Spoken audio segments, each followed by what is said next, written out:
Thank you. Isn't it wonderful to be a part of something that is such high energy? Yes. Do something to lift you up? Yes. And be worked out so well, yes.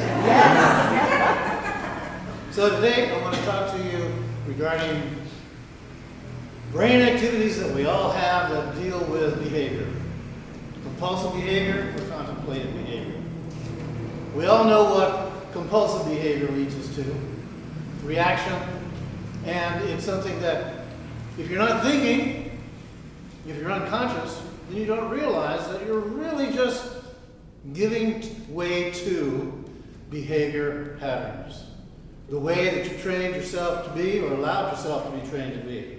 Our brains are constantly being shaped either wittingly or unwittingly, and most of the time unwittingly.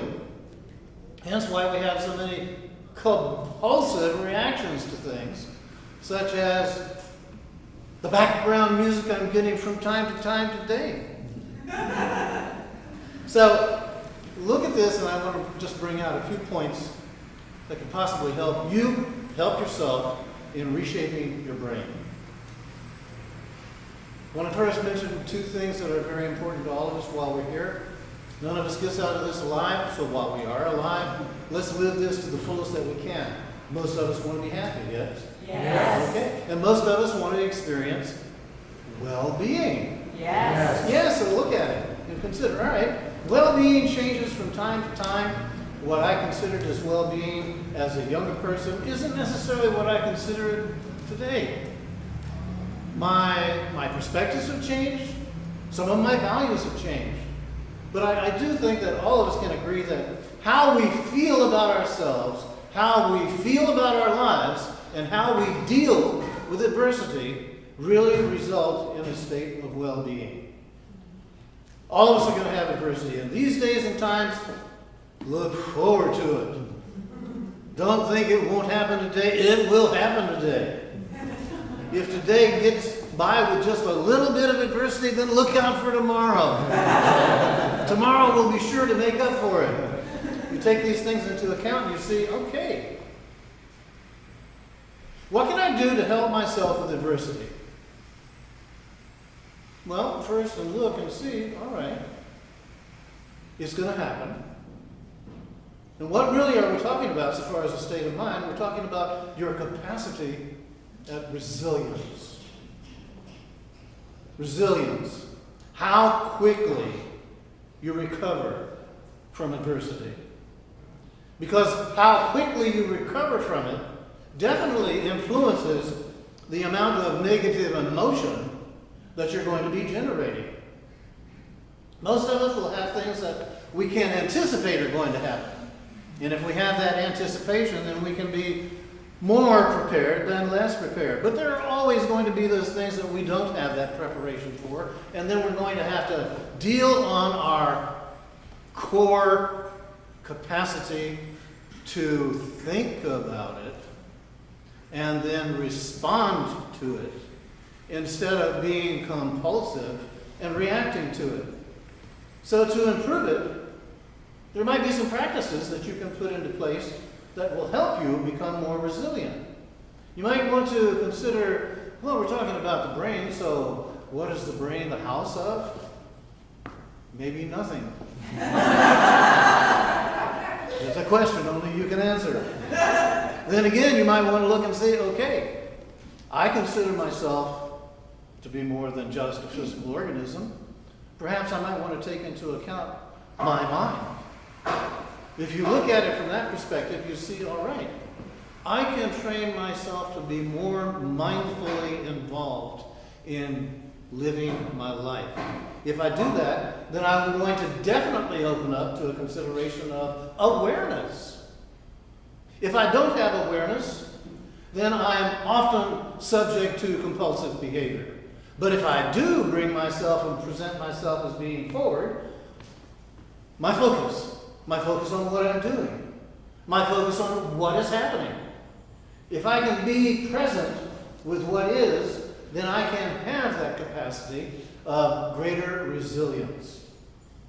Okay, our outlook. What is an outlook? your view of life, your view of what's going on. Perhaps you can look and say, all right, my outlook is having a positive way of looking at things and seeing others in a positive vein instead of seeing others as I would, just between you and me, as I would normally do. You know how it is that our usual behavior, until we have trained ourselves to have that usual behavior be positive, we're more inclined to look at people negatively.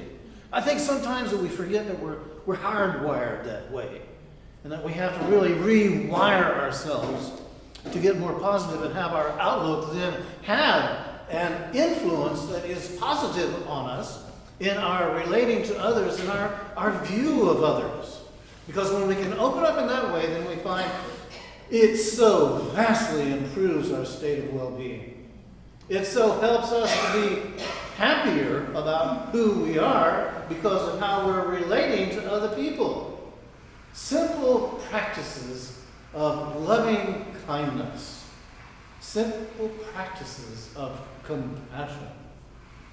They definitely do alter the circuitry in our brain. We can and we do have the capacity to rewire ourselves, to create new neural pathways through which this energy then goes through us and acts more spontaneously in helping us so far as what we encounter in our every moment-by-moment experience.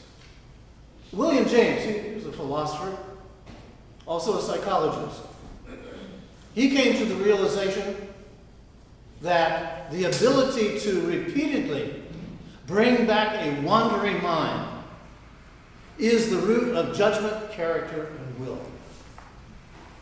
Now, these are very valuable considerations when you come to the realization you're putting them into practice all the time. You're always finding yourself at a place of judgment.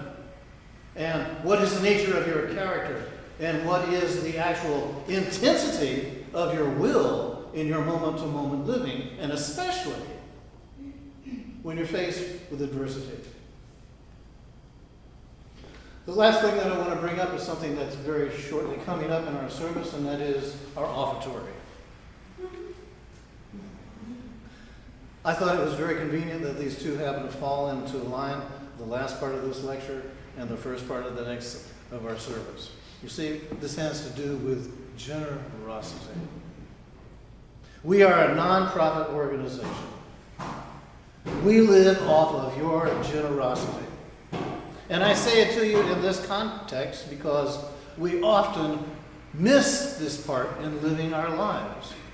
We fail to recognize the connection between our genuine state of happiness and our capacity to be generous for the best interest of someone else. This world is not, as we have noticed in the headlines, established itself upon that premise. As a matter of fact, it is designed to corrupt your integrity and bring you to a place of selfishness, to where it's me, all about me, failing to realize that if you live from compassion, you live a state of well-being, you are a generous spirit, you are putting yourself first, but you're putting yourself first in the context of recognizing the other really is you. And the way you relate to another reveals what you think and feel and believe about yourself. So bringing this together, we look and we see, all right, 4 basic points. Generosity. How do you engage in that type of behavior? And if you do engage in it in a generous way, then you are definitely activating circuitry in the brain that will foster well-being. You look at your state of where are you so far as your well-being, so far as your happiness? Are you engaging in looking at life as a wonderful blessing that's designed to get your attention so that you can participate? Or are you looking at it as a curse that you need to run away from? So in essence, I'm talking about your outlook. What is your outlook in life? And then, of course, your awareness. Are you able to be present now? If you're able to be present now, then that's a good sign you have that capacity to keep putting into effect. And then, of course, resilience. How are you capable of handling adversity? Because all of these together are going to reveal your tendency toward compulsive or contemplative thought processes that then reveal the behaviors that you have up and running in your life. Thank you so much for your attention.